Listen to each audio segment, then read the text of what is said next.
This is the face of fear in the Southwest. It's fire. The Midwest has tornadoes, other areas have floods, but fire consumes and destroys everything in its path. There's nothing left behind. The ground is baked to a hard ceramic clay, and when the rains come, then the flooding comes. And we're looking at a fire that has just started here this afternoon.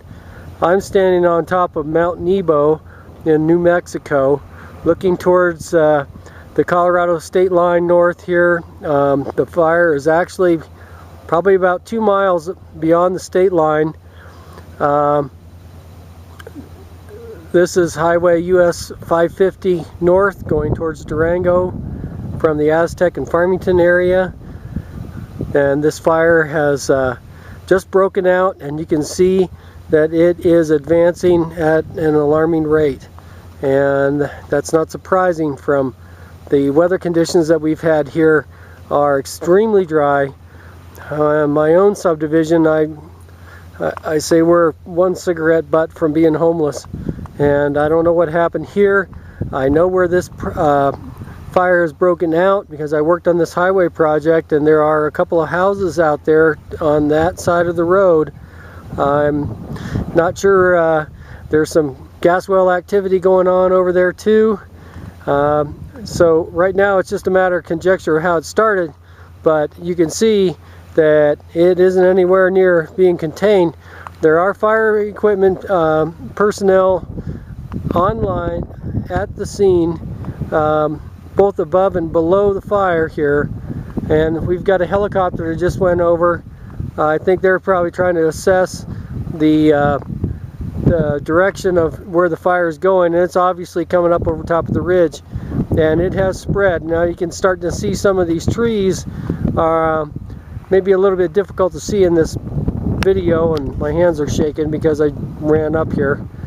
But the fire of this magnitude, when it hits a pinyon and juniper tree, it literally boils the tree from the inside, and all that sap just literally makes it explode like a giant firecracker. That is why these fires in the Southwest are so extreme. You can see a burst of red there. I can see it, and it's just extraordinary, and explains why the fire can spread so fast and can leap over the highway, jump over top of rivers like the Animas River that's down here in the valley.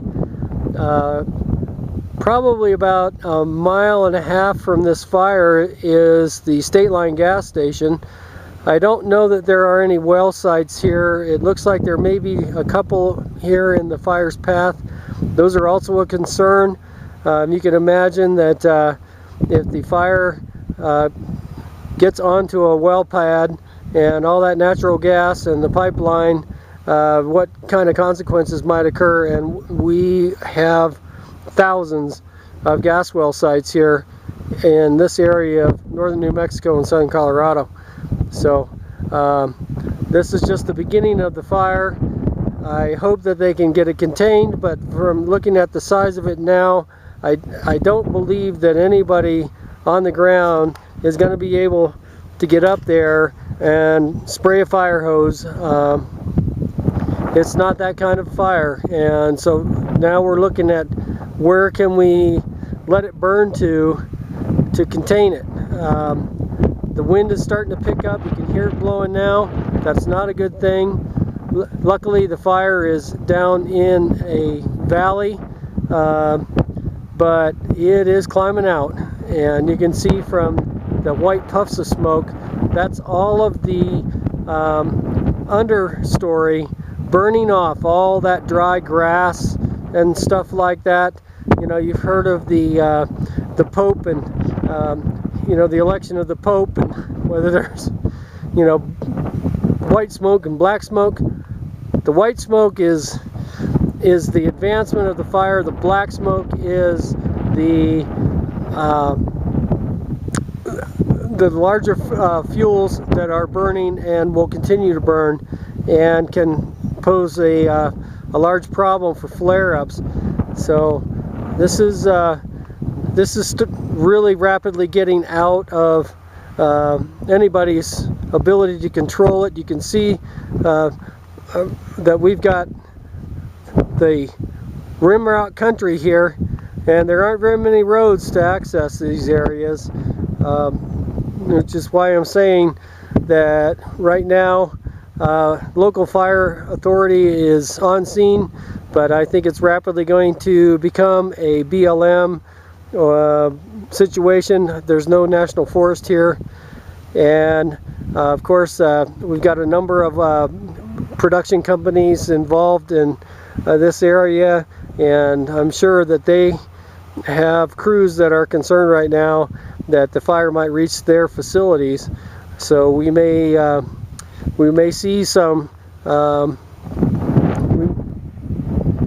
interruption of the production if they're able indeed to shut off some of these lines. I don't know if that's possible, but as you can see, the fire is spreading, and there really isn't any ability to stop it at this point.